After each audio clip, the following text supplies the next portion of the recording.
On commence? Ben oui. Oui? Parfait. Donc, tout le monde devriez voir mon écran actuellement. Donc, merci d'être présent avec nous pour notre webinaire sur le modèle de maturité en analytique RH. Donc, on est bien heureux de passer cette heure de dîner avec vous aujourd'hui. Mais comme vous le savez, si vous avez déjà participé à nos webinaires, on a toujours beaucoup de contenu. Donc, aujourd'hui, on se réserve vraiment une heure et on a encore préparé beaucoup de choses pour vous. Donc, voici notre agenda. Tout d'abord, ma collègue et moi allons nous présenter. Ensuite, on va brièvement aborder les prochaines activités qui sont à venir. On va réaborder le continuum de l'analytique RH. Et par la suite, on va vraiment pouvoir embarquer sur tout ce qui est la maturité en analytique RH. On va positionner les entreprises au Québec dans notre modèle de maturité. Et finalement, on va parler des 6 piliers de l'analytique RH et des activités que vous pouvez faire pour passer au prochain niveau. Et finalement, on va conclure par la période de questions. Donc, tout au long de l'activité, je vous invite à poser vos questions dans le chat. Il n'y a aucun problème avec ça, mais on va vraiment prendre un moment à la fin de la présentation pour vraiment y répondre. Donc, voilà, on commence. Tout d'abord, la présentation des intervenants. Je vais me présenter tout d'abord. Je m'appelle Émy Ruel. Je suis conseillère en analytique RH chez Cara depuis maintenant 7 ans. Donc, moi, mon rôle principalement, c'est d'aider les organisations vraiment à progresser en analytique RH et je suis également la personne qui s'occupe du baromètre RH. Donc, si vous connaissez l'outil de benchmarking au Québec, c'est Cara qui le gère et c'est moi principalement qui s'en occupe au sein de notre équipe. Je suis accompagnée aujourd'hui d'André Laforge. Vous la connaissez probablement, donc vous n'avez peut-être pas besoin que je vous la présente tant que ça. C'est notre vice-présidente expérience employée et chef de produit enthousiaste pour Cara. Donc, vous la connaissez certainement des nombreux blogs qu'elle a écrits ou des nombreuses tribunes sur lesquelles elle a participé pour discuter d'analytique RH. Elle fait également partie du top 50 mondial des influenceurs dans le domaine de l'analytique RH. Donc, on est vraiment heureux de l'avoir avec nous encore une fois ce midi pour venir partager sa passion pour l'analytique avec nous.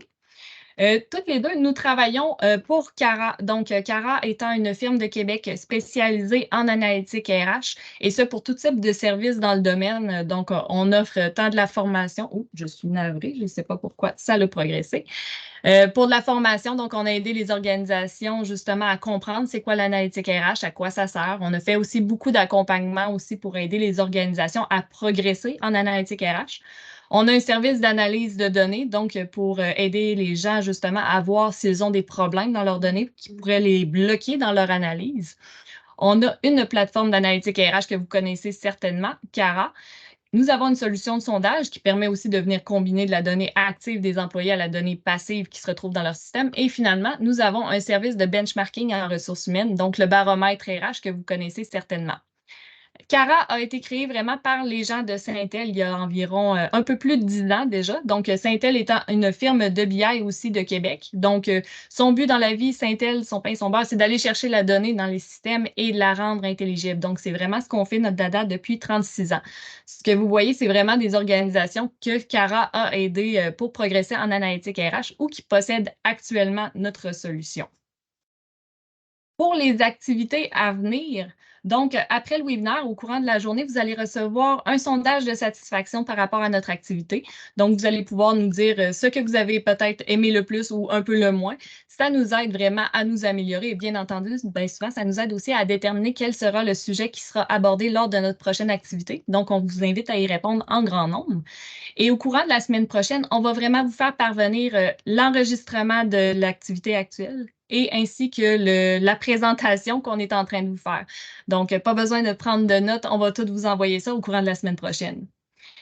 Sinon, notre prochaine activité sera un webinaire en anglais sur le modèle de maturité qui a lieu le 23 novembre. Donc, si vous avez des collègues qui sont anglophones, qui sont intéressés par l'analytique RH, je vous invite à leur partager notre activité. Sinon, la prochaine activité en français va avoir lieu le 25 janvier prochain. C'est une activité qui est souvent très attendue auprès de des membres de notre communauté. Donc, ce sera sur les indicateurs de performance RH à suivre en 2024. Donc, ça va avoir lieu le 25 janvier prochain. Mon collègue Gauthier va vous mettre le lien dans le chat. Donc, vous pouvez dès maintenant vous inscrire à cette activité si vous le souhaitez. Donc, voilà.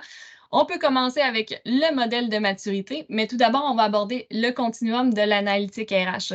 Donc, comme vous le savez, on ne peut pas se lever un matin et décider comme de quoi notre organisation fait de l'analytique RH et qu'à la fin de la journée, on va faire du prédictif et qu'on va être capable de prédire nos départs. Donc, c'est vraiment un long processus pour parvenir à faire de l'analytique RH. C'est un gros projet à mettre en place au sein de son organisation. Et la première étape de l'analytique, aussi surprenante que ça puisse paraître, c'est l'intuition. Donc, bien souvent, on va avoir l'intuition qu'on a un problème au sein de notre organisation et on va bâtir une initiative en conséquence. Donc, ça, c'est vraiment la première étape de l'analytique RH. Par la suite, c'est vraiment les indicateurs, donc les métriques, les ratios. Donc, on va venir mesurer certaines situations qu'on peut considérer comme étant problématiques chez nous. Et là, on va arriver à l'étape du benchmark. Donc, on va avoir envie de se comparer. Donc, on a nos indicateurs et dorénavant, on va se poser la question à savoir est-ce qu'on a un problème ou est-ce que ça va bien au sein de notre organisation? Donc là, on va vouloir se comparer auprès des autres organisations qui sont dans notre secteur d'activité, qui sont de notre région ou de notre taille. Donc, on va participer à des initiatives comme le baromètre RH.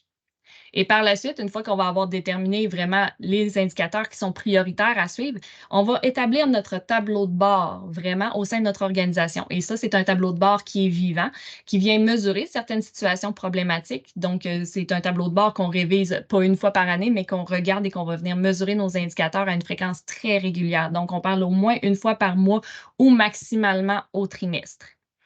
Et là, par la suite, on va vouloir intégrer des données de sondage. Donc, on va aller sonder nos employés, on va aller prendre le pouls de notre organisation, que ce soit par des sondages de mobilisation, par des entrevues de reste, des sondages d'accueil et intégration ou encore des entrevues de départ. Et là, on va venir chercher la donnée pour venir la combiner vraiment à nos indicateurs. Donc, on va venir chercher de la donnée active de nos employés pour venir la combiner à la donnée passive. Donc, ici, on se retrouve vraiment dans le quoi, donc dans le descriptif de ce qui se passe au sein de notre organisation. Et si vous voulez progresser vraiment en analytique RH, vous allez devoir traverser ce que nous, chez Carat, on appelle communément le mur de l'analytique RH. Et pourquoi il y a un mur? C'est qu'à partir de ce moment-là, vous allez devoir avoir des ressources qui vont être vraiment dédiées à votre analytique RH. Et là, on parle bien entendu de ressources financières, donc vous allez avoir besoin d'un budget pour pouvoir y parvenir. Vous allez avoir besoin de ressources humaines, donc vous allez avoir besoin de membres de votre équipe qui vont être vraiment dédiés à l'analytique RH. Et vous allez avoir besoin de ressources matérielles pour vous aider, donc d'outils de visualisation notamment ou d'outils tels que Cara, donc de solutions d'analytique RH pour vous aider à progresser en analytique. Et là, une fois que vous allez avoir franchi le mur, vous allez commencer à faire de la corrélation entre certaines situations, entre certains indicateurs. Et là, quand on parle de corrélation, c'est qu'une situation, deux indicateurs vont évoluer simultanément, mais sans que l'un affecte l'autre. Et là, je vais vous donner un exemple. Le taux de mobilisation et le taux de roulement, par exemple, qui vont évoluer simultanément, mais sans que l'un affecte l'autre. Par exemple, le taux de roulement, bien souvent, quand il augmente, on voit aussi que la mobilisation va venir descendre. Mais est-ce que la mobilisation descend parce que le roulement augmente ou est-ce que c'est le roulement qui augmente parce que la mobilisation descend? Donc, il n'y a pas vraiment de cause à effet entre les deux, mais les deux évoluent simultanément en même temps. Ensuite, vous allez pouvoir établir des liens de causalité entre vos indicateurs. Donc, on va venir établir un lien de cause à effet entre certains indicateurs. Et là, encore une fois, un exemple, votre taux de roulement et le coût du roulement. Donc, plus votre taux de roulement augmente, plus nécessairement le coût de votre roulement va augmenter aussi. Et là, finalement, par la suite, c'est là que beaucoup d'organisations aspirent à arriver, la prédiction. Donc, on va venir déterminer qui est à risque de partir au sein de notre organisation. Quel sera notre taux de roulement si la tendance se maintient, qui est à risque de partir en invalidité au sein de notre organisation. Donc, c'est beaucoup d'organisations qui aspirent à se rendre là. Et nous, on a rajouté le niveau suivant qui est la prescription. Donc, au niveau de la prescription, c'est qu'on vient établir c'est quoi les facteurs de risque de nos prédictions, puis est-ce qu'on peut anticiper cette situation ou qu'est-ce qui va arriver par la suite. Donc, si cette situation-là est inévitable, qu'est-ce que ça va occasionner, puis qu'est-ce que je peux faire justement pour venir atténuer les risques qui sont qui arrivent en raison de cette prédiction-là. Donc voilà. Puis pour y accéder à tout ça, il y a différents niveaux de maturité et vous êtes là justement ce midi pour en discuter. Donc, il existe 4 niveaux dans notre modèle de maturité. Le premier niveau, c'est le niveau réactif. Donc là, son nom le dit très bien. Donc, à ce niveau-là, on est très réactif en ce qui a trait à l'utilisation de notre donnée. Donc, on va connaître certaines informations au sein de notre organisation qu'on va mesurer comme notre nombre d'employés, notre nombre de départs, notre nombre d'embauches. Mais dès qu'on va vouloir avoir une mesure calculée, donc bien souvent, ça va être calculé de manière ad hoc ou sur demande. Donc, votre haute direction va vous demander c'est quoi notre taux de roulement pour nos nouveaux employés au courant de la dernière année. Donc là, c'est une mesure que vous ne calculez pas nécessairement. Donc, bien souvent, vous allez le faire, vous allez vous cacher dans votre bureau, bref, pour pouvoir le calculer à la main. Et là, à ce niveau-là aussi, il n'y a aucun focus qui est mis sur l'exactitude des informations. Donc, on sait que les informations sont rentrées par des humains, veut pas, dans les systèmes. Les risques d'erreur sont quand même là. Donc, il est possible comme de quoi il y ait des erreurs dans vos systèmes, mais ici, à ce niveau-là, on ne prend pas vraiment la peine de mettre un focus sur l'exactitude des informations. Et là, à ce niveau-là, il n'y a pas personne qui est responsable non plus de l'analytique, étant donné que vous êtes au niveau réactif. Ensuite, le niveau de la prise de conscience. Donc, c'est à ce niveau-là que la donnée commence à prendre de plus en plus d'importance. Donc, à ce niveau-là, vous allez avoir des indicateurs de performance. Vous allez avoir un tableau de bord que vous allez mesurer aussi et réviser sur une période régulière. Et là, à ce niveau-là, c'est là que le benchmark vient aussi en ligne de compte. Donc, c'est au niveau de la prise de conscience où vous allez vous demander est-ce que nos résultats sont bons ou pas? Donc, c'est à ce moment-là que vous allez vouloir vous comparer. Et là, à ce niveau-là, c'est là que, étant donné que vous avez des indicateurs, que vous avez des tableaux de bord, bien, que vous allez mettre un plus grand accent sur tout ce qui est la qualité des données dans vos systèmes. Donc, vous allez vraiment nommer une personne qui va être responsable de la qualité de vos données et qui va être responsable également de votre analytique, donc de vos indicateurs et de vos tableaux de bord. Mais encore une fois, ici, on est plus orienté vers le reporting. Donc, on est orienté vers ce qui s'est passé dans notre organisation. Donc, on se concentre sur ce qui se passe par rapport à ce qu'on devrait faire parfois, c'est de se concentrer sur qu'est-ce qu'on peut faire justement pour atténuer ces situations-là. Et là, ensuite, au niveau de la convergence, donc le niveau suivant, à ce niveau-là, vous allez intégrer plusieurs sources de données dans vos tableaux de bord. Et là, par exemple, pour plusieurs organisations, vous allez avoir un seul système, mais il y a beaucoup d'organisations qui vont faire leur recrutement sur un ATS, qui vont avoir leur fiche employée sur un CRH, qui vont avoir un système de paye qui va être à part, qui vont avoir un LMS pour suivre tout ce qui va être la formation. Donc là, à ce niveau-là, la donnée va être intégrée dans un seul et même système pour que vous puissiez la mesurer et déterminer aussi des tendances. Donc là, aussi à ce niveau-là, votre tableau de bord est automatisé, donc vous n'avez plus à le mettre à jour manuellement, donc il se met à jour automatiquement tout seul. Vos décisions, vous commencez justement à les bâtir, à les baser sur les indicateurs, sur les données qui sont en place. Et vous avez une équipe avec différents profils. À la prise de conscience, la personne qui va être responsable de vos données, ça va être une personne qui va être vraiment issue du domaine des ressources humaines. Au niveau de la convergence, on va avoir différents profils qui vont commencer à s'intégrer dans l'équipe analytique RH. Donc, vous allez avoir également des scientifiques de données qui vont pouvoir faire partie de votre équipe. Vous allez peut-être avoir un psychologue organisationnel aussi. Donc, vous allez avoir différents profils. Et par la suite, le niveau suivant, c'est le Graal, le niveau de la maîtrise. Donc là, c'est vraiment une culture de données. Donc, toutes les décisions prises en lien avec vos talents sont basées vraiment sur des données factuelles. La fonction RH est très compétente en matière de données. Donc, à ce niveau-là, ce n'est plus uniquement l'équipe analytique RH qui est responsable de l'analytique RH et qui comprend l'analytique RH, mais bel et bien l'ensemble du département RH qui va être compétent en matière d'analytique RH. C'est également aussi à ce niveau-là que vous allez intégrer des modèles prédictifs. Donc, comme je vous disais tout à l'heure, qui est à risque de quitter au sein de votre organisation, qui est à risque de partir en invalidité, ou encore à quoi votre taux de roulement va ressembler au courant de la prochaine année si la tendance se maintient. Et là, avec ces prédictions-là, on va faire aussi tout ce qui est analyse de risque. Donc, combien ça va coûter à l'organisation si je ne fais rien pour anticiper ou empêcher cette situation-là? Donc voilà, au courant de la dernière année, depuis le mois de septembre ou octobre 2022, on a fait un sondage auprès des organisations, donc pour déterminer les niveaux de maturité des organisations du Québec en matière d'analytique RH. Et voici ce qui en est ressorti. Donc, la moyenne québécoise se situe au niveau 2, donc au niveau de la prise de conscience. Donc, ce que ça veut dire, c'est que la majorité des organisations au Québec ont déjà un tableau de bord. La majorité des organisations ont déjà des indicateurs de performance qui suivent sur une période régulière.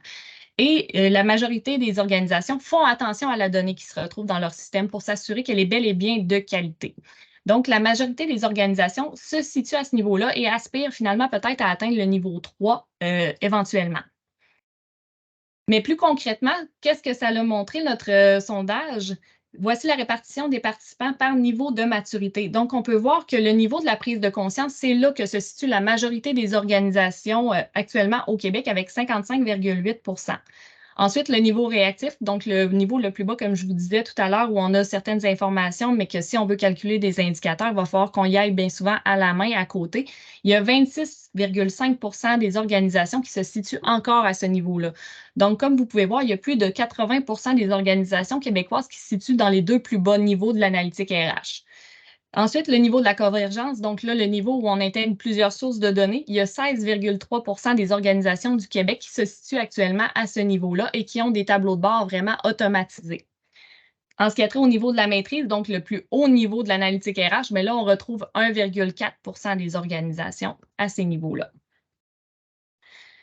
Puis là, nous, on s'est posé la question, bien, est-ce que la taille influence le niveau de maturité? Parce que, veut pas, une organisation plus petite va souvent avoir une personne aux ressources humaines qui va être responsable de gérer l'ensemble des tâches des ressources humaines, alors qu'une plus grande entreprise va avoir une plus grande équipe qui pourrait peut-être avoir une personne qui va être responsable. Donc, est-ce que le niveau de maturité est influencé justement par la taille de l'organisation? Et ce qu'on a vu, c'est quand même oui.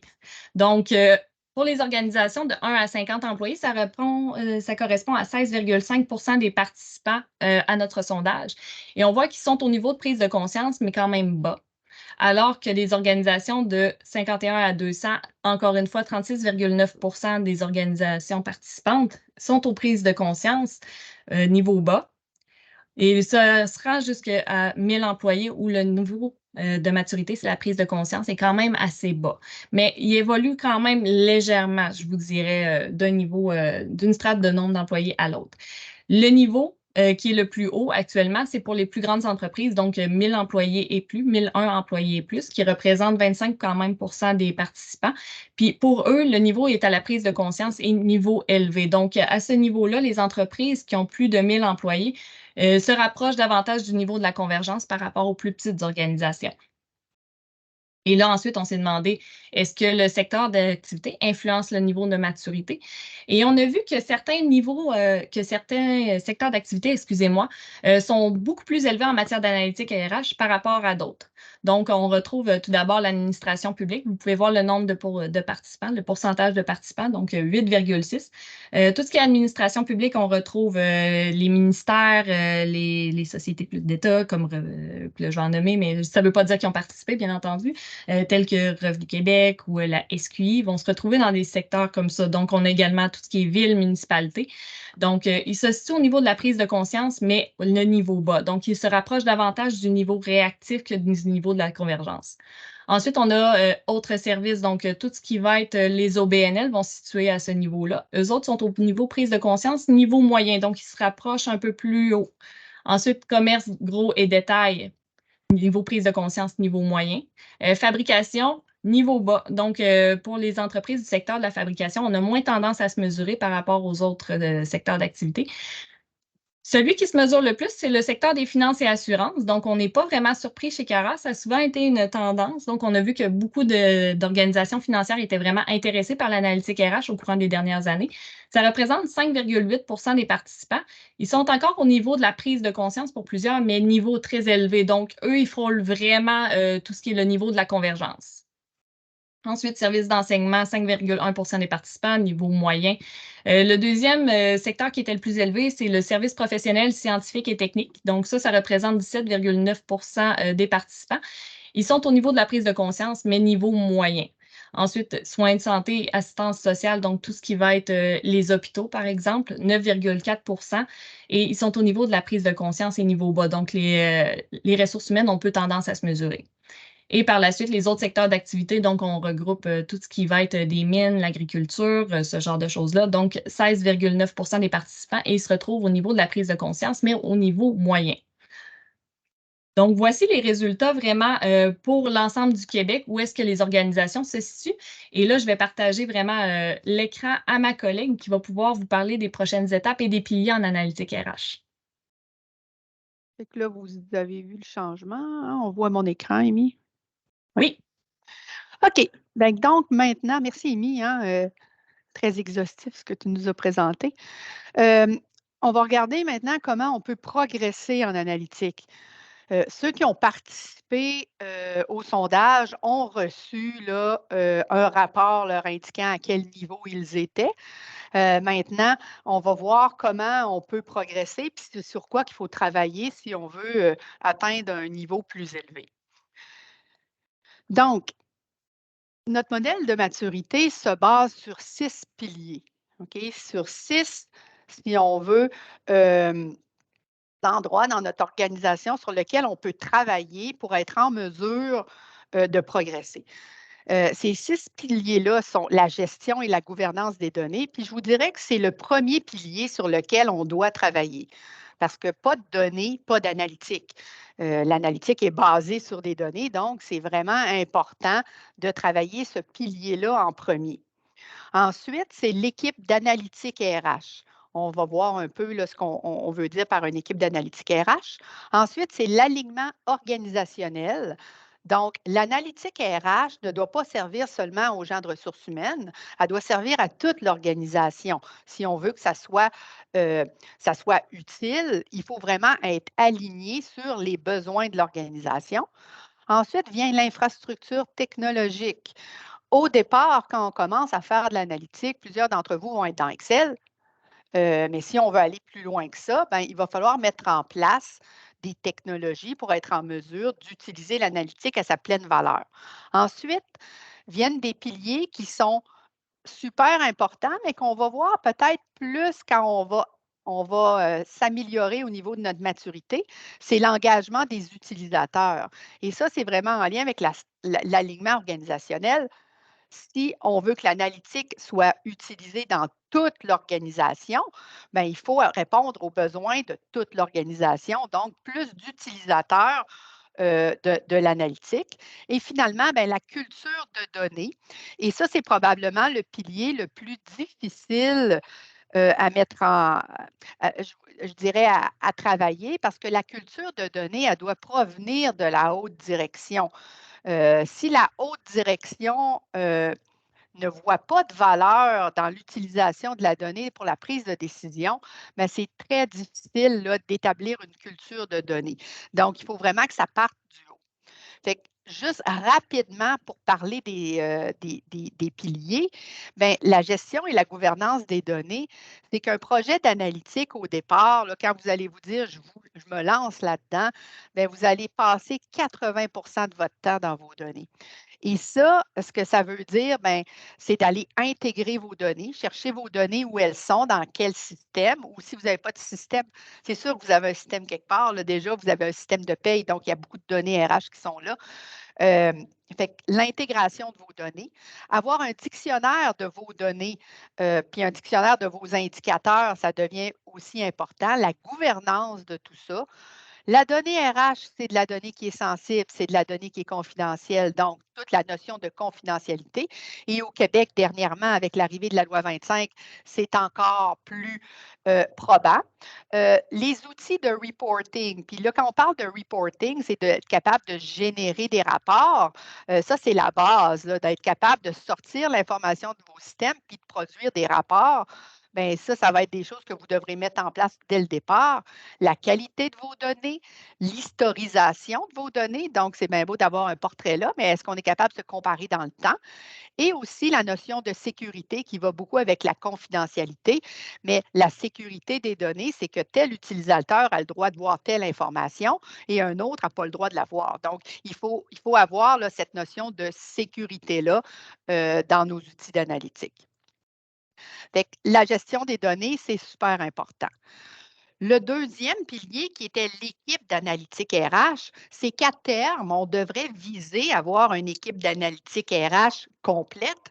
Mais là, il faut comprendre que quand on regarde une équipe d'analytique RH comme l'organigramme qui est là, on parle d'organisations là, qui sont plus de 2000 employés. Quand on est une petite organisation, là, il faut avoir au moins une personne qui est responsable de l'analytique et probablement que cette personne-là va avoir ça dans sa description de tâche, mais elle ne passera pas 100 du temps à produire des indicateurs et des analyses. C'est qu'une portion de son temps qui va être dédiée à ça, mais tant que vous n'aurez pas cette personne-là à l'intérieur de votre organisation, vous ne progresserez pas en analytique parce que ça prend un responsable. OK? Donc, il faut nommer quelqu'un, il faut que quelqu'un ait ça dans ses tâches, sinon vous n'y arriverez jamais. Mais là, si on regarde pour des entreprises plus grandes, bien, au départ, on va avoir un responsable, mais rapidement, on va vouloir séparer les gens qui produisent, moi, ce que j'appelle le descriptif, le reporting, les tableaux de bord, de ceux qui vont faire vraiment de l'analytique plus prédictive, donc des analyses très spécifiques. C'est très important de pouvoir séparer ces deux groupes-là parce que sinon, vous allez faire seulement du reporting. OK? Les gens vont vous arriver avec des demandes, puis vous allez répondre à ces demandes-là. C'est la seule chose que vous allez faire. Et donc, vous n'allez pas progresser là, l'autre bord du mur, si on veut, de l'analytique. Et après ça, on voit là, les gens ajouter ce qu'on appelle l'écoute employée. Là. Donc, vous allez avoir des gens qui vont être responsables de tout ce qui est sondage dans votre organisation. Puis, ensuite, on ajoute souvent là, la planification stratégique des effectifs qui fait partie de l'analytique. Fait que ça, je vous dirais, à terme, là, une grande entreprise devrait viser ça, puis même, ça peut être encore plus grand que ça. Quand on regarde les équipes d'analytique RH au Québec, souvent, on va avoir 2, 3 personnes dans de la grande entreprise, mais ça peut aller jusqu'à 20. OK? Fait que comprenez là, que pour une PME, c'est d'avoir une personne responsable. C'est ça le premier move que vous devez faire. Ensuite, le troisième pilier, c'était l'alignement organisationnel. Ça ne vous donne rien de produire des indicateurs, des analyses sur des choses qui n'intéressent pas la haute direction ou qui ne sont pas dans les priorités de la haute direction. Donc, une question qu'on pose souvent, nous, quand on va dans une organisation puis on rencontre là, la personne responsable ressources humaines, on lui demande, c'est quoi tes grands défis RH? Et quand cette personne-là, elle hésite à nommer ses grands défis ou qu'elle a de la misère à faire le lien avec la stratégie organisationnelle, on sait que là, on a du gros travail à faire. Fait que c'est important de vraiment être aligné sur les préoccupations de l'organisation, de la haute direction. Puis souvent, allez chercher une chose, allez pas en chercher 10, allez chercher une chose, puis voyez comment vous pouvez les aider au niveau RH et comment on peut mettre en place des analyses là, pour vous aider. Fait que c'est ça l'alignement organisationnel. Le quatrième pilier, c'est vraiment l'infrastructure technologique. Et là, on l'a brisé là, en quatre groupes. Au départ, il y a le chiffrier, OK, qu'on va voir dans les organisations. Le chiffrier Excel, les gens utilisent, tout le monde utilise Excel. Là, tout le monde a son petit chiffrier quelque part avec ces quelques indicateurs. Euh, pour une entreprise de 50 employés et moins, ça peut faire, là, ça peut faire l'affaire. Mais quand on dépasse le 150, 200 employés, le chiffrier peut devenir très, très problématique. Pourquoi? Parce que dans le chiffrier, des erreurs peuvent s'introduire très facilement sans que vous vous en rendiez compte. Et c'est très manuel aussi, un chiffrier. Donc, pour faire une preuve de concept, pour partir, c'est correct, mais quand on est une grande entreprise, il faut rapidement sortir de là. Ensuite, si on regarde là, au niveau spécifique au domaine RH, il va y avoir votre SIRH et votre système de gestion des talents. Si vous avez quelque chose de dernière génération, ça devrait vous offrir quelques indicateurs de performance, mais dites-vous que ça se limite à ce qu'il y a dans votre système et ça va être très de base que vous allez faire. Donc, peut-être pour une petite organisation, ça va suffire, mais si vous êtes une plus grande organisation, que vous voulez faire du prédictif, vous voulez aller plus loin, votre système d'information RH ne sera pas capable de vous supporter là-dedans. Et là, on va voir vers la droite. Donc là, on va avoir de plus grandes capacités analytiques. Et là, on a deux grands groupes. Et ça, c'est une décision que vous devrez prendre à un moment donné. C'est soit qu'on bâtit nous-mêmes avec notre équipe d'intelligence d'affaires interne, on bâtit nous-mêmes notre solution d'analytique RH ou on va chercher une application prédéveloppée comme Cara. Et même, ça peut être qu'on a un bout qu'on a développé à l'interne, puis qu'on vient greffer des solutions d'analytique prédéveloppées à ce qu'on bâtit. Ça, c'est une décision que vous devrez prendre un jour, OK? Et dites-vous que ça, si vous allez vers la solution que vous allez développer, probablement qu'elle va répondre très bien à votre besoin, mais dites-vous que vous en avez pour quelques années avant d'arriver à terme. Donc là, c'est le trade-off, j'aime pas ça dire ça en anglais, là, mais vous devrez décider, là, est-ce qu'on veut aller vite et avoir des résultats rapidement ou est-ce qu'on est prêt à attendre quelques années pour avoir accès à notre analytique? C'est une décision que vous devrez prendre. Le cinquième pilier, l'engagement des utilisateurs, bien, au départ, là, et nous, quand on implante CARA dans les organisations, au départ, on a un petit groupe RH qui utilise la plateforme et c'est normal, on veut qu'ils se familiarisent avec la plateforme, mais on veut aussi qu'ils soient capables d'interpréter ce qu'ils voient. Donc, là, on appelle ça, nous, on les apprend, ils marchent, puis on les apprend à courir. Quand on voit qu'ils sont rendus des bons sprinters, bien là, on commence à ouvrir l'application à d'autres populations dans l'organisation. Et là, ça va être les autres groupes RH, les partenaires d'affaires RH, ça va être aussi la haute direction, ça peut être aussi les gestionnaires. Et à terme, on pourrait même penser que les employés ont accès à l'outil d'analytique RH. Je vous dirais que ça, c'est un grand rêve. Je n'ai pas vu encore beaucoup d'organisations où ça arrive, mais ça pourrait se rendre jusque-là. Et le dernier pilier, et non le moindre, la culture de données. OK? La culture de données, il faut que tout le monde soit à l'aise avec les chiffres. Ce que ça veut dire, ça ne veut pas nécessairement dire que tout le monde, il faut qu'ils deviennent des scientifiques de données puis qu'ils soient capables de faire des régressions et des trucs comme ça. Non, ça veut dire d'être capable d'utiliser les données, de ne pas en avoir peur. Ça, on le voit souvent là, quand on arrive dans des clientèles RH, partenaires d'affaires RH.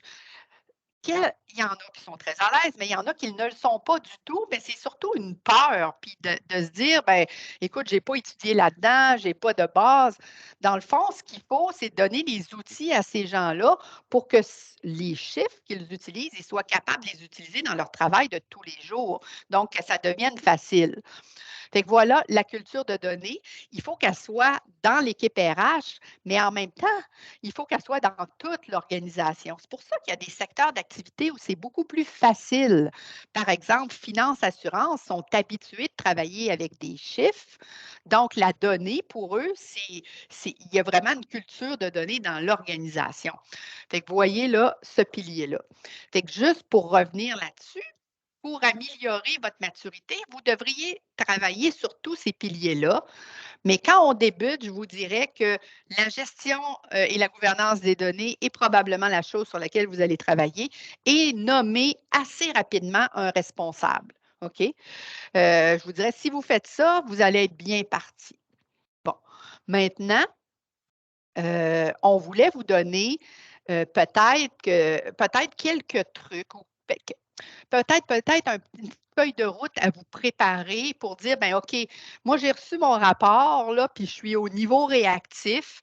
Qu'est-ce qu'il faudrait que je fasse pour au moins passer au deuxième niveau, là, à la prise de conscience? Fait qu'on vous a mis des activités. C'est certain que ça doit s'adapter à chaque organisation, mais on vous a mis des activités sur lesquelles vous devriez travailler. Donc, la première chose, là, quand on est au niveau réactif, il faut s'assurer qu'on connaît et qu'on comprend la stratégie d'affaires de notre organisation. Puis bien entendu, d'habitude, quand il y a une stratégie d'affaires, découle une stratégie RH. Donc là, on demande aux gens de s'élever, OK? Vous avez des opérations, je le sais, vous avez des opérations à RH à faire, mais là, on vous demande de vous élever au niveau stratégique. Donc, de prendre un pas de recul, puis de dire, bien, mon organisation, où elle s'en va dans la prochaine année, dans le prochain 3 ans, dans le prochain 5 ans, et comment les RH peuvent aider l'organisation à progresser. Ça, c'est super important parce que c'est là que ça va vous aider à déterminer les indicateurs à mesurer. OK? Ensuite, la deuxième chose que vous devriez faire, c'est de faire un inventaire de vos sources de données RH. Il y a de la donnée RH dans votre organisation. souvent, elle va se retrouver dans un système de paye, un système d'information RH, mais il va y avoir des chiffriers quelque part aussi. C'est important de faire l'inventaire de toutes les sources de données où il y a du RH. OK? Donc, il y a du sondage aussi, probablement que vous faites des sondages. Donc, toutes ces sources de données-là, il faut qu'elles soient bien identifiées. Quand on a ça, on est capable d'avoir une idée des données qu'on a en main. Et là, bien, avec la loi 25, probablement que vous avez fait cette activité-là. Si vous ne l'avez pas faite, préparez, ça serait le temps de le faire. Mais d'identifier dans ces systèmes-là quelle donnée est de la donnée confidentielle. Nous, chez Caran, on considère que toute donnée RH est confidentielle. OK? Pour nous, la donnée RH, c'est de la donnée confidentielle. Cependant, il y en a que c'est moins grave que d'autres, que c'est moins confidentiel, comme par exemple un titre de poste. Bon, hein, que je suis mécanicien type 1, c'est moins confidentiel que mon salaire ou que mon évaluation de performance. OK? Donc, c'est important de bien, identifier là, les données qui sont confidentielles et aussi de leur donner une gradation, si on veut. Ensuite, évaluer la qualité de vos données. Évaluer la qualité des données, on n'a pas le choix là, de se mettre les mains dedans et de regarder, puis là, de sortir des rapports de notre système et de regarder vraiment la qualité des données. La cohérence, l'exactitude, la complétude, on peut commencer par ça. OK, est-ce qu'on a toute une date d'embauche pour nos employés? Est-ce qu'on a toute une raison de départ quand il y a un départ? Donc, de regarder si notre information est complète, je pense que ça, c'est le plus facile. Ensuite, de voir si elle est cohérente et exacte. Là, il y a du travail à faire. Ensuite, il faut aller voir dans notre organisation, c'est quoi les besoins de nos gestionnaires, de notre haute direction, de l'équipe RH en termes de reporting ressources humaines. Donc, c'est quoi qu'on a besoin dans notre travail de tous les jours, mais aussi dans notre travail pour prendre des décisions. Fait que ça, on fait l'inventaire des besoins. Puis quand on a l'inventaire des besoins, bien là, c'est plus facile de choisir nos indicateurs en lien avec la stratégie. Donc, choisir les bons indicateurs. Et quand on les a choisis, de les définir. Parce que c'est bien beau de dire on veut mesurer le taux de roulement volontaire, mais comment se calcule le taux de roulement volontaire? Donc, d'avoir une bonne formule de calcul qui est basée sur les meilleures pratiques ou sur la norme ISO 3414. Et qu'est-ce qui est inclus dans mon taux de roulement volontaire? Est-ce que j'inclus mes stagiaires ou je ne veux pas les inclure? Ça, c'est important de bien le définir dans votre dictionnaire d'indicateurs. Comme ça, c'est écrit. Les gens savent comment c'est calculé et on ne change pas d'idée à toi et moi pour notre calcul. OK? Euh, Ensuite, d'utiliser déjà les outils qui sont présents dans votre système de paye ou votre système RH. OK? Il existe probablement déjà des calculs d'indicateurs, mais d'aller voir ça, puis d'être curieux. Puis ceux qui sont au niveau réactif, puis qui voudraient passer au niveau prise de conscience rapidement, bien, on offre un module découverte là, de CARA qui est facile d'utilisation. Amy pourra vous en parler là, à ceux qui sont intéressés. Aussi, négligez pas de parler avec vos gens de TI. OK? Pourquoi? Parce qu'eux peuvent facilement avoir accès, plus facilement. Des fois, ce n'est pas nécessairement facile, mais pour eux, c'est plus facile d'avoir accès aux données. Puis, ils peuvent vous aider là, avec vos besoins, vous créer des rapports, vous aider quand c'est plus complexe. Puis, nommer un responsable. OK? Cette personne-là, peut-être, elle va passer 3 heures par semaine à travailler sur l'analytique, mais dites-vous que c'est mieux 3 heures que 0. OK? Donc, d'avoir quelqu'un qui est responsable. Et ce responsable-là, ben, équipez-le un peu, donnez-y de la formation. Puis cette personne-là, habituellement, dans votre équipe RH, là, dites-vous que vous allez la retrouver parce que c'est elle qui aime ça Excel. Elle fait déjà des indicateurs, elle aime les statistiques, elle aime les indicateurs de performance. Donc, si vous voulez essayer de trouver la bonne personne, là, dites-vous ça. Mais en même temps aussi, donnez-lui les outils, donnez-lui des formations. Il y en existe plein là, en ligne. Fait que voilà, si vous êtes au niveau 1, vous voulez atteindre le niveau 2, pas mal d'activités à faire, mais c'est ce qu'on vous conseille de faire. Ensuite, on va regarder le niveau 2 parce qu'il y a beaucoup d'organisations qui sont au niveau 2.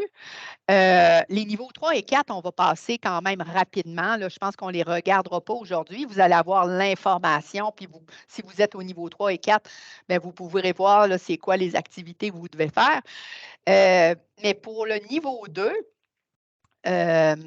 là, on a choisi des indicateurs au niveau 1. Puis j'ai oublié de le dire, là, quand on est au niveau 1, on ne choisit pas 70 indicateurs. On commence par 3, 4 indicateurs à suivre, des indicateurs qui ont vraiment un lien avec la stratégie organisationnelle. Mais quand on arrive au niveau 2, bien là, on va commencer à élargir notre nombre d'indicateurs. Puis on va peut-être ajouter des indicateurs financiers, ressources humaines, des indicateurs qui sont aussi en lien avec la gestion des talents. Donc, quand je dis des indicateurs en lien avec la gestion des talents, quand on est là, au niveau 1, on va être surtout à regarder l'absentéisme, le roulement. Mais quand on va arriver au niveau 2, bien là, on va peut-être être intéressé à regarder des indicateurs un peu plus liés au talent. Donc, nos taux de promotion, notre mobilité interne. On va peut-être être intéressé aussi à voir au niveau de notre planification de relève, le pourcentage de postes avec un successeur prêt. Des indicateurs de ce genre-là. Donc, on passe à un deuxième step, si on veut, au niveau des indicateurs. Ça va être important aussi au niveau 2 d'avoir une historisation de ça. Donc, quand on calcule notre indicateur, là, puis qu'on le calcule, puis Amy, elle l'a dit, là, on ne calcule pas nos indicateurs une fois par année. Ça ne donne pas grand-chose, ça.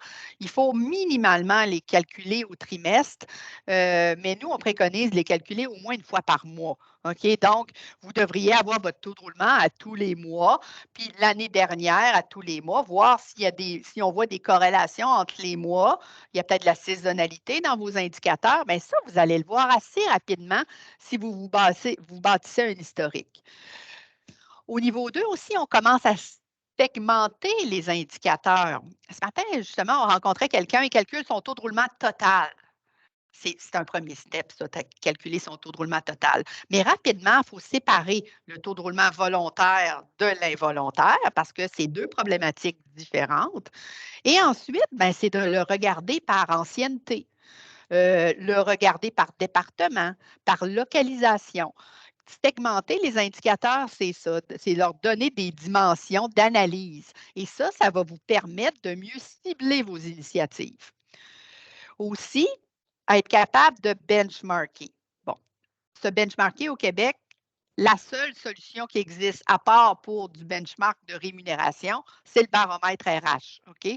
Vous avez beau en chercher d'autres, il n'y en a pas. Donc, ça vous permet de vous comparer avec des organisations qui sont dans votre même secteur d'activité, dans votre région ou de la même taille que vous. Mais si, par exemple, moi, je considère que c'est important de se benchmarker à l'externe, mais c'est important aussi de se benchmarker à l'interne. Donc, quand on utilise là, la segmentation, bien, ça permet justement de benchmarker des départements entre eux, de se benchmarker d'une année à l'autre. Donc, l'historisation, la segmentation vous permettent de faire du benchmark. Ça, c'est quand on veut le faire à l'interne. Mais rapidement, quand vous allez présenter votre taux de roulement, c'est certain que quelqu'un va vous dire, ben c'est-tu bon ça dans le marché? Bien, c'est là que vous soyez capable d'aller chercher quelque chose, un benchmark externe. Afficher les indicateurs et les tendances, donc d'être capable de voir la progression dans le temps et pouvoir forer. Bon, ça, là, on commence à arriver avec un outil. Quand on dit forer, c'est d'être qu'à partir, on part du haut de notre organisation et là, on fore dans les départements, dans les sous-départements, ou on y va quand on est une organisation, par exemple, qui pourrait être pan-canadienne, bien, on pourrait regarder par province. Dans la province, on regarde les villes, puis les villes, on pourrait regarder les localisations. Donc, c'est ce qu'on veut dire par forer. On part du haut et on descend vers le bas. Il faut être aussi créer des rapports pour différentes utilisations et différents utilisateurs. Au départ, vous allez avoir un tableau de bord qui va servir à tout le monde, mais vous pourriez avoir un tableau de bord pour vos gestionnaires avec des indicateurs qui sont plus proches de leur réalité. Un tableau de bord pour votre taux de direction qui va être un tableau de bord beaucoup plus générique et qui va représenter plus l'organisation dans son ensemble. Et peut-être des tableaux de bord pour vraiment des spécificités. On pourrait avoir un tableau de bord de recrutement, on pourrait avoir un rapport pour les gens de formation. Donc, vous voyez, vous avez différents types d'utilisateurs, donc différents rapports, différents tableaux de bord. Faire croître l'équipe d'analytique RH, puis là, on dit en grandeur et en compétences, peut-être que là, quand on est au niveau 2, bien là, on va peut-être avoir quelqu'un qui va en faire plus, puis on va peut-être avoir quelqu'un au niveau TI qui va être responsable de vous aider là, avec. Fait que, tu vas avoir, vous allez avoir au départ, on voit ça souvent, là, on a quelqu'un d'RH avec quelqu'un TI. La personne TI n'est probablement pas à temps plein, mais elle a au moins des heures à vous donner pour vous aider. C'est les premiers couples qu'on voit apparaître. C'est RH-TI qui font partie de l'équipe d'analytique et après ça, bien, ça peut continuer à grandir. Et là, au niveau 2, c'est là que vous allez choisir votre technologie. Qu'est-ce qu'on va utiliser? Est-ce qu'on va aller se bâtir un entrepôt de données ressources humaines et aller mettre Power BI par-dessus ça?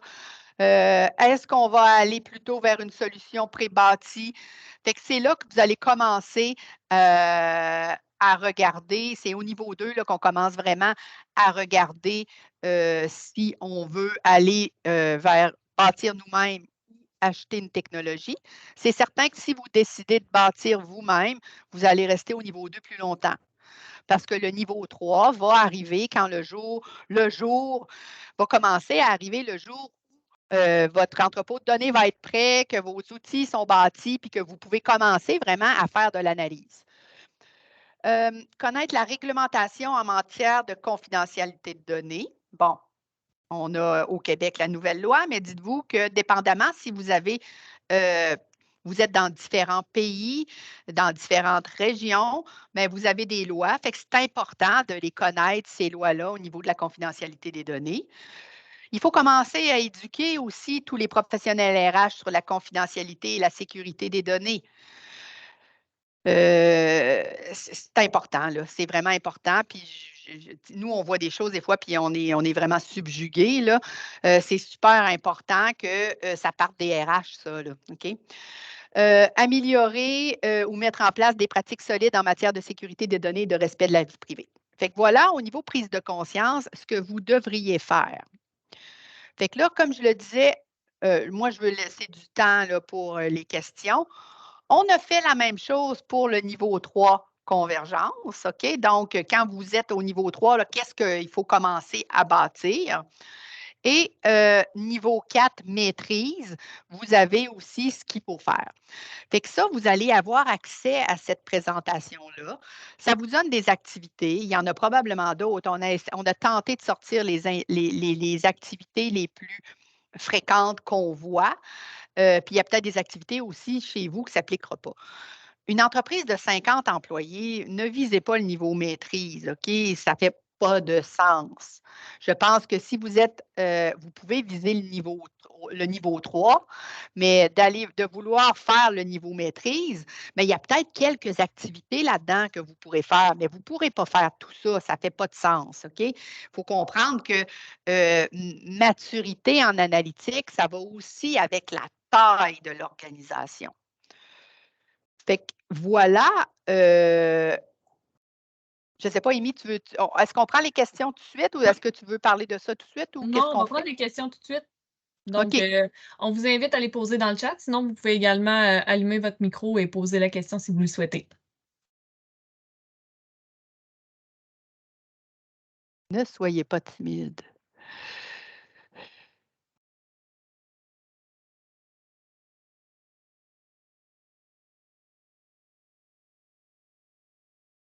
Moi, je vais t'en poser. Tu ne vas pas me poser des questions? Ben oui, on a quand même des questions qui nous sont fréquemment posées. Puis, Oui. si les gens sont timides, moi, je vais les poser. À partir de quelle taille on devrait commencer à nommer une personne responsable de l'analytique RH? Bien, à 50 employés, on devrait avoir une personne responsable. OK? Mais elle ne portera pas le titre analytique RH. OK? Donc, c'est une personne qui va être responsable de s'occuper des données, de publier des indicateurs, de les calculer, puis peut-être qu'elle va faire ça 10 de son temps, 2 heures par semaine, 1 heure par semaine. Mais il n'y a pas ça, il n'y a pas de il n'y a pas de il y a pas de petites organisations, là. Tu sais, je veux dire, si vous voulez faire de l'analytique, ça prend un responsable. Cependant, si vous voulez avoir quelqu'un à temps plein qui fait de l'analytique, ben là, on est plus autour du 1000 à 2000 employés. OK? Qu'on a vraiment quelqu'un qui porte le titre analytique RH. On voit rarement ça en bas de 1000 employés, là. Super. Merci. Sinon, une autre question qu'on entend souvent, ben, tu sais, une entreprise qui veut parvenir à faire du prédictif, veut pas, ça prend énormément de données, mais qu'est-ce que Ouais. ça prend d'autre aussi? Ah, bien, pour faire du prédictif, ça prend des données. Donc, ça veut dire beaucoup de transactions dans vos systèmes. OK? Fait que si vous êtes 50 employés puis vous avez 3 départs par année, prédire les risques de départ, il n'y a aucun modèle qui va être capable de vous aider. OK? C'est impossible. OK? Parce que le prédictif est basé habituellement sur des modèles soit statistiques ou des modèles de machine learning, d'apprentissage automatisé. Et ça, on rentre dans les catégories d'intelligence artificielle. Puis ça veut dire que ça nous prend un volume de données. Donc, on pourrait penser à faut avoir au moins 2000 employés, puis avoir pas mal de départs si on veut être bon pour prédire des risques de départ. Fait que ça prend de la quantité de données, mais ça prend aussi des outils. Là, on ne peut pas faire du prédictif dans Excel, là, ou ce qu'on peut faire, en tout cas, vous allez travailler fort là, pour faire du prédictif dans Excel. Fait que voilà, là, ça fait que c'est une combinaison de données et d'outils. OK. On a une question dans le chat. En termes de gouvernance, que conseillez-vous comme partage de responsabilités entre les ressources humaines et les équipes TI? Bon, c'est rare que ça part des RH. OK? Au niveau de la gouvernance des données, ça va partir de TI habituellement, mais il faut que rapidement, il y ait une personne RH qui soit dans le comité de gouvernance. OK? C'est ce qu'on voit dans les organisations. Au niveau de la loi 25, cependant, OK, moi, je considère que ça, il faut que ça parte des RH. Fait que moi, c'est comme ça que je le vois, là.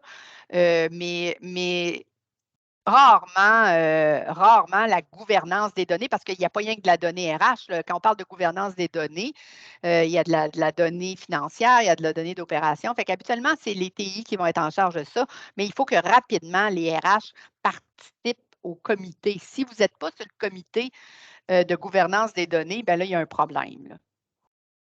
Super. On a une autre personne qui a levé la main, donc dans le chat. Alexandre Lebel, je vais vous ouvrir. Le micro est ouvert, vous pouvez poser votre question. Oui, en fait, vous avez parlé d'analyse prédictive un petit peu plus tôt dans la rencontre. Puis, c'est quelque chose que présentement, j'aime explorer, mais j'essaie toujours, on pourrait dire, de chercher l'outil qui peut m'aider à y arriver. Donc, c'est pour une organisation comme la nôtre qui n'a pas vraiment de structure, on pourrait dire, en termes de prédictif. Je trouve que la marche est quand même assez haute pour quelqu'un des RH qui part de presque zéro de comprendre les modèles statistiques puis utiliser des langages comme Python, mais je ne sais pas, est-ce que vous auriez d'autres recommandations qui peuvent simplifier la chose à quelque part?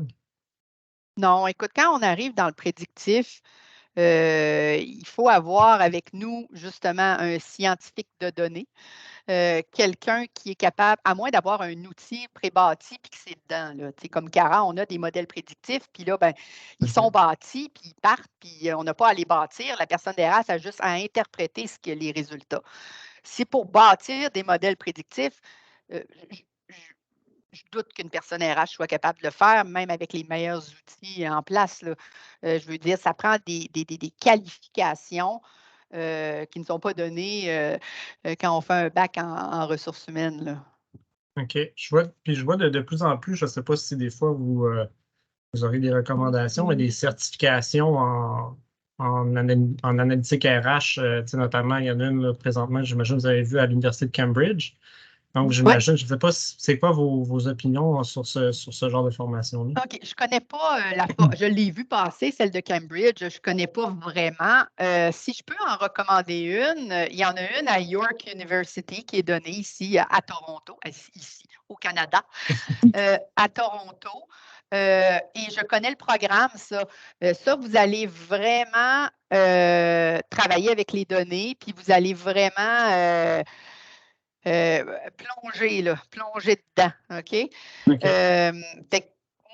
S'il y en a un que je sais que c'est un bon programme, puis que vous allez apprendre, puis vous allez aller dans les données, puis vous allez apprendre à bâtir des modèles prédictifs, moi, j'irais vers York University. Cependant, quand on est en RH, moi, honnêtement, je ne suis pas sûre que c'est ça que je voudrais faire. Ce qui manque beaucoup dans les organisations, c'est ce qu'on appelle, nous, les traducteurs. OK? Donc, qui vont prendre les résultats de ces modèles-là, puis qui vont les expliquer. Puis ça prend pas nécessairement une grande connaissance approfondie des modèles. OK? Il faut comprendre comment ça se passe, puis c'est tout. Il ne faut pas être nécessairement capable de programmer. Mais il faut être capable de comprendre les RH, puis de prendre ces données-là, puis de bâtir une histoire, puis de traduire ça. Ça manque beaucoup dans les organisations actuellement. Puis moi, si j'étais quelqu'un d'RH, c'est ça que je voudrais accomplir. Parce que des gens qui vont programmer, il y en a plein. OK? Il y en a plein, puis ils vont être bien meilleurs que tout le monde en RH. Fait que, tu sais, moi, c'est pas, tu sais, je ne voudrais pas apprendre à programmer en Python ou en R, là. Je ne pense pas que ça donne grand-chose parce qu'il y a des gens qui sont spécialisés là-dedans. De comprendre comment ça se passe, oui, mais d'être capable de le faire, ce n'est pas nécessaire. Ce qu'il est capable de faire, par exemple, c'est d'alimenter un scientifique de données puis de lui expliquer ce qu'on veut accomplir. Ça manque. Voilà. OK. C'est un peu l'avenue que je pensais prendre, mais souvent, bon, les scientifiques de données qu'on a sont à pleine capacité. Oui. Puis je pense qu'un des défis actuellement dans les organisations, disons, de notre taille, c'est de rendre, on pourrait dire, de faire valoir la pertinence des données RH. Souvent, on ne comprend pas toujours ce que c'est. Oui. Donc, oui. Puis honnêtement, les scientifiques de données, puis même les gens de TI, puis là, je ne veux pas insulter personne, comprennent pas la donnée RH. La donnée RH, elle est très complexe. Ce n'est pas de la donnée financière. La donnée financière, il n'y a rien de plus simple que ça. Puis de la donnée d'opération, même chose. La donnée RH est beaucoup plus complexe parce que la donnée RH, ce n'est pas nécessairement parce que quelqu'un me disait, oh, oui, j'ai fait des entrepôts de données, puis on avait beaucoup de données, puis c'était complexe. Oui, beaucoup de données, c'est une complexité, mais c'est une complexité technologique. La donnée RH, elle est longue, la donnée RH. On a des dates, on a des événements, on a de l'information quand notre employé était un candidat chez nous jusqu'à temps qu'il quitte. Puis cette information-là, elle n'est pas simple à gérer. Fait que les gens en TI ne comprennent pas tout le temps les subtilités de la donnée ressources humaines. Parfait, merci beaucoup. On a une autre question de Benjamin, donc je vais vous ouvrir votre micro et vous allez pouvoir poser votre question.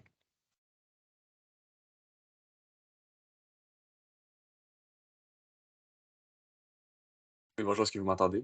Très bien, merci. Oui, bonjour. Merci pour la présentation, c'est super intéressant. Moi, plus au niveau du sondage, quand on est prêt à commencer à fournir des sondages auprès de nos employés, pas tous sont extrêmement ouverts au fait de partager leur impression, leur perception de l'organisation, surtout quand on a une structure très décentralisée. Puis de rejoindre tout le monde, c'est pas toujours facile. Est-ce que vous aurez des bonnes pratiques pour commencer à sonder les employés pour pas qu'ils se sentent submergés de un, puis qu'ils se sentent aussi très à l'aise de s'ouvrir auprès de nous pour les sondages?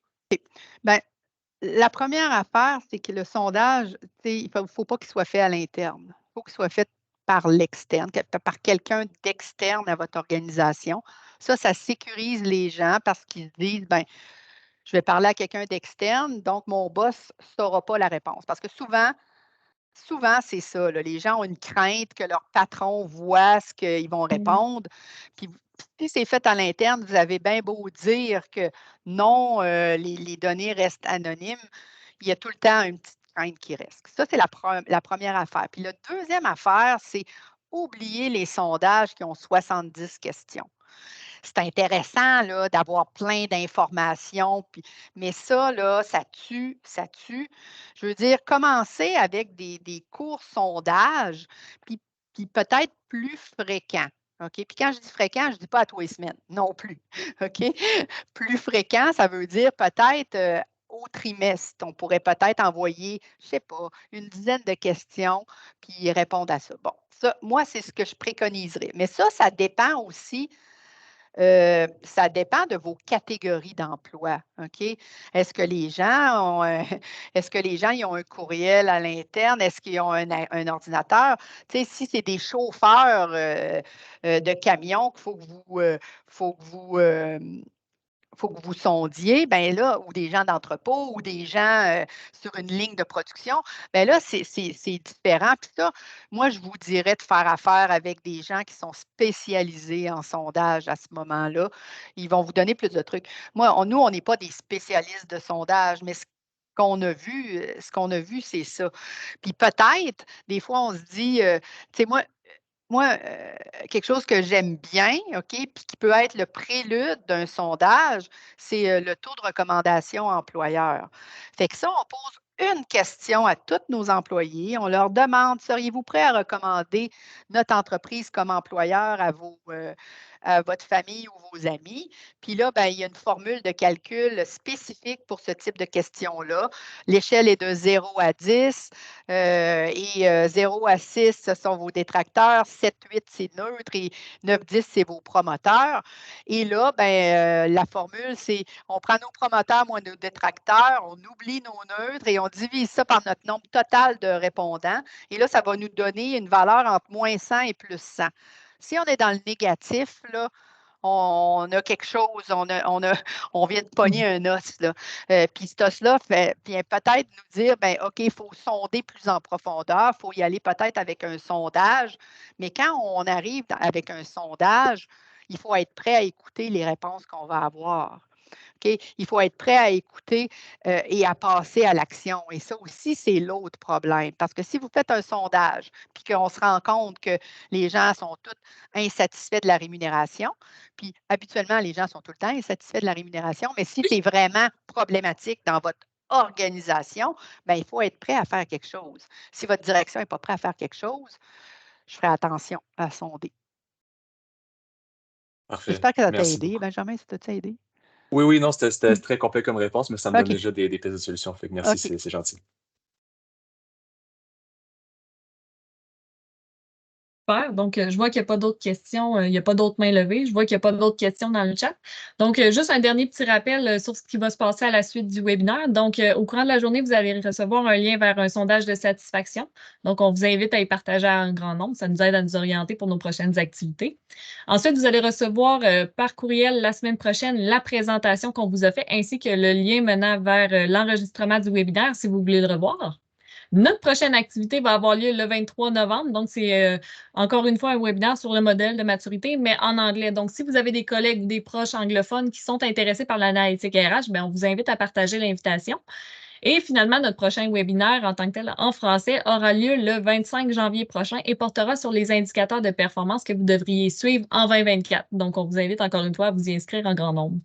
Donc, on vous remercie pour votre participation aujourd'hui, pour votre présence et pour vos questions. Et on demeure disponible s'il y a quoi que ce soit. Donc, merci à vous pour votre heure passée avec nous. Merci. Merci, bonne journée. Bonne Au journée à revoir. vous.